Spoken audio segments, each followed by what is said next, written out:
love my glass of wine with dinner. I have one almost every night. I especially love the ritual around it. Making a big dinner with friends and family and enjoying a nice glass of wine paired with the right meal is incredibly satisfying and delicious. The only problem is recently there's been this new study that came out saying any alcohol is bad. The thought of having to give that up really upset me, so I thought we'd do the next 5 for 5 on alcohol. How much alcohol is healthy? And more importantly, how can I keep drinking it? Part of the confusion is that the original studies were flawed. One said that the French had low cardiovascular disease because of red wine. Not surprising, it turned out to be a little more complicated than that.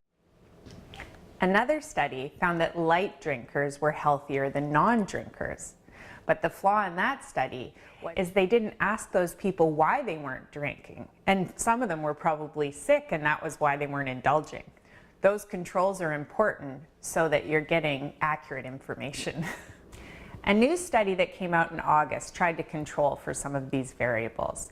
They looked at 85 previous studies of more than 600,000 drinkers and found basically the more you drink, the more you shorten your life.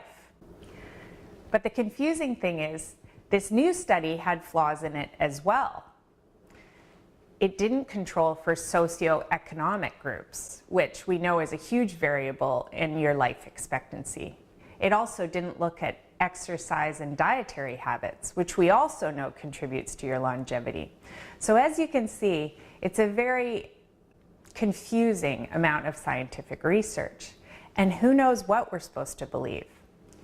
So what do we know?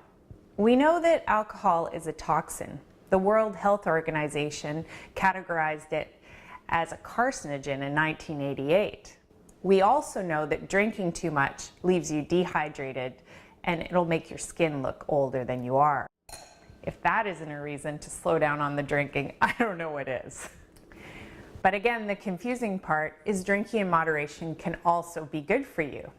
A new study found that drinking can help you forget bad memories, at least temporarily. Seems obvious. Why else would we ever drink again after our first hangover? Some people have a few sips to help reduce social anxiety and stress. And many alcohols have antioxidants that can help with heart health. For me, going without alcohol would make life a little less enjoyable, and I'd probably fill the void with something else that might be even less healthy. I think the key here is learning what to drink and drinking moderately. Certain types of alcohol are definitely better than others. Drinking red wine is a habit of some of the longest living people in the world because it's very high in polyphenols, especially if you drink a red wine that's from a cool, wet climate, like Vancouver Island. I would choose a Pinot Noir or a Malbec. The thing I was most excited to find out about is that tequila, the main ingredient in one of my favorite cocktails, is very high in polyphenols. Tequila made with 100% blue agave won't spike your blood sugar.